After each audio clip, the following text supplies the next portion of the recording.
ಸಾಮಾನ್ಯವಾಗಿ ಮನೆಗಳಿಗೆ ಸಿಲಿಂಡರ್ ಅನ್ನ ಕೊಟ್ರೆ ಅದನ್ನ ಚೆಕ್ ಮಾಡೋದಿಲ್ಲ, ಹಾಗೆ ಯೂಸ್ ಮಾಡ್ಕೊಳ್ತೀವಿ.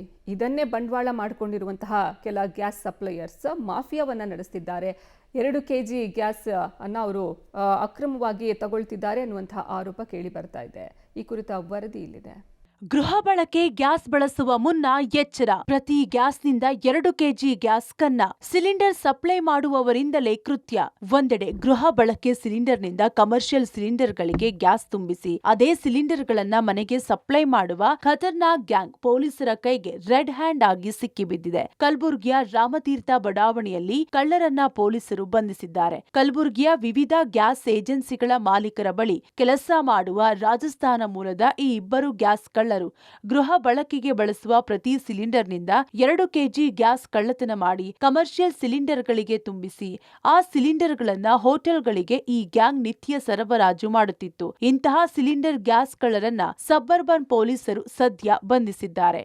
ಕಳೆದ 2 ವರ್ಷಗಳ ಹಿಂದೆ ಕಲಬುರಗಿಯಲ್ಲಿ ಅಂದರೆ ಗ್ಯಾಸ್ನ ಒಂದು ಸಿಲಿಂಡರ್ನ ತೆಗೆದುಕೊಂಡು 2 ಕೆಜಿಯಷ್ಟು ಕಳ್ಳತನ ಮಾಡಿ ಮಾರಾಟ ಮಾಡುವಂತಹ ಒಂದು ಗ್ಯಾಂಗನ್ನು ಪಬ್ಲಿಕ್ ಟಿವಿಯಲ್ಲಿ ಈ ಹಿಂದೆ ಸೆರೆ ಹಿಡಿಯಲಾಗಿತ್ತು. ಸೊ ಅದಾದ ಬಳಿಕ ಇದೀಗ ಮತ್ತೆ ಅಂತಹ ಒಂದು ಮಾಫಿಯಾ ಏನಂದರೆ ಕಲಬುರಗಿಯ ಈ ಒಂದು ರಾಮತೀರ್ಥ ಬಡಾವಣೆಯ ಮುಂಭಾಗದಲ್ಲಿರುವಂತಹ ಒಂದು ಮನೆಯಲ್ಲಿ ನಡೀತಾ ಇರುವಂತಹ ಖಚಿತ ಮಾಹಿತಿಯ ಮೇರೆಗೆ ಆಹಾರ ಇಲಾಖೆ ಅಧಿಕಾರಿಗಳು ಇಲ್ಲಿ ದಾಳಿ ಮಾಡಿದಂತಹ ಸಂದರ್ಭದಲ್ಲಿ ಏನಂದರೆ ಈ ಮನೆಗೆ ಸಪ್ಲೈ ಮಾಡುವಂತಹ ಏನು ಗ್ಯಾಸ್ಗಳಿರ್ತವೆ ಆ ಒಂದು ಗ್ಯಾಸ್ಗಳಿಂದ ಕಮರ್ಷಿಯಲ್ ಸಿಲಿಂಡರ್ಗಳಿಗೆ ಏನಂದರೆ ಗ್ಯಾಸ್ ತುಂಬುವಂತಹ ಕೆಲಸ ಅಂದರೆ ಮನೆಗಳಿಗೆ ಸಪ್ಲೈ ಮಾಡುವಂತಹ ಗ್ಯಾಸ್ಗಳಿಂದ ಸುಮಾರು 2 ಕೆಜಿಯಷ್ಟು ಸಿಲಿಂಡರ್ನ ತೆಗೆದು ಕಮರ್ಷಿಯಲ್ ಸಿಲಿಂಡರ್ಗಳಿಗೆ ತುಂಬಿ ಏನಂದರೆ ಹೋಟೆಲ್ಗಳಿಗೆ ಒಂದು ಮಾರಾಟ ಮಾಡುವಂತಹ ಒಂದು ರಾಜಸ್ಥಾನ್ ಮೂಲದ ಒಂದು ಗ್ಯಾಂಗನ್ನು ಇವತ್ತು ಆಹಾರ ಇಲಾಖೆಯ ಅಧಿಕಾರಿಗಳು ಏನಂದರೆ ದಾಳಿ ನಡೆಸಿದ ಸಂದರ್ಭದಲ್ಲಿ ಏನಂದರೆ ಇವತ್ತು ಹಿಡಿದಿದ್ದಾರೆ. ಪ್ರಮುಖವಾಗಿ ಈ ಒಂದು ಸಂದರ್ಭದಲ್ಲಿ ಪರಿಶೀಲನೆ ನಡೆಸಿದಂತಹ ವೇಳೆ ಏನಂದರೆ ಬಹುತೇಕವಾಗಿ ಈ ಎಲ್ಲ ಸಿಲಿಂಡರ್ಗಳಲ್ಲೂ ಕೂಡ ಸುಮಾರು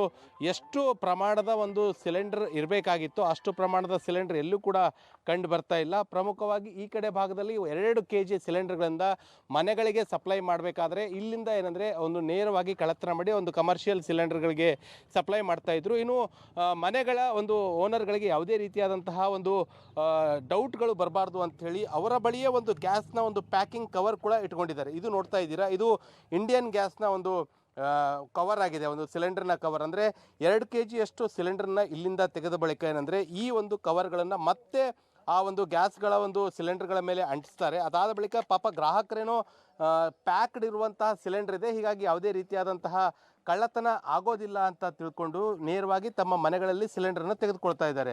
ಆದರೆ ಈ ರೀತಿ ಇದಕ್ಕೆ ಹೋಗೋದಕ್ಕಿಂತ ಮುಂಚೆ ಏನಂದರೆ ಬಹುತೇಕವಾಗಿ ಈ ಒಂದು ರಾಜಸ್ಥಾನ್ನ ಗ್ಯಾಂಗ್ನ ಒಂದು ಸಕ್ರಿಯ ತಂಡ ಅಂದರೆ ಈ ರೀತಿಯಾಗಿ ಗ್ಯಾಸ್ ಕಳ್ಳತನ ಮಾಡ್ತಾ ಇರೋದು ಮತ್ತೆ ಬೆಳಕಿಗೆ ಬಂದಿದೆ. ಸದ್ಯ ಪ್ರಕರಣ ಸಂಬಂಧ ರಾಜಸ್ಥಾನ ಮೂಲದ ಧನುರಾಮ್ ಹಾಗೂ ಅಶೋಕ್ ಇಬ್ಬರನ್ನು ಸಹ ಪೊಲೀಸರು ಬಂಧಿಸಿದ್ದು, ಬಂಧಿತರಿಂದ ಗ್ಯಾಸ್ ರೀಫಿಲ್ಲಿಂಗ್ ದಂಧೆಗೆ ಬಳಸುತ್ತಿದ್ದ ಪೈಪ್ ಹಾಗೂ ಹಲವು ಗ್ಯಾಸ್ ಪ್ಯಾಕಿಂಗ್ ಕವರ್ಗಳನ್ನ ಪೊಲೀಸ್ ಅಧಿಕಾರಿಗಳು ವಶಕ್ಕೆ ಪಡೆದಿದ್ದಾರೆ. ಈ ಗ್ಯಾಸ್ ರೀಫಿಲ್ಲಿಂಗ್ ದಂಧೆಯ ಪ್ರಮುಖ ಕಿಂಗ್ ಪಿನ್ ಸುನಿಲ್ ಸದ್ಯ ಪರಾರಿಯಾಗಿದ್ದು, ಇದೀಗ ಪರಾರಿಯಾದ ಸುನಿಲ್ ಪೊಲೀಸರು ಹುಡುಕಾಟ ನಡೆಸುತ್ತಿದ್ದಾರೆ. ಸದ್ಯ ಪೊಲೀಸರ ತನಿಖೆಯಲ್ಲಿ ರಾಜಸ್ಥಾನ ಮೂಲದ ಈ ಗ್ಯಾಂಗ್ ಗ್ಯಾಸ್ ಏಜೆನ್ಸಿ ಮಾಲೀಕರ ಜೊತೆಗೆ ಗ್ರಾಹಕರಿಗೂ ಸಹ ಮಕ್ಮಲ್ ಟೋಪಿ ಹಾಕಿದ್ದಾರೆ. ಹೀಗಾಗಿ ಮನೆಗೆ ಗ್ಯಾಸ್ ಬಂದ ಕೂಡಲೇ ಗ್ಯಾಸ್ ಪಡೆಯುವ ಮುನ್ನ ಗ್ರಾಹಕರು ಎಚ್ಚರ ವಹಿಸಬೇಕಾಗಿದೆ. Praveen Reddy, public TV, Kalaburagi.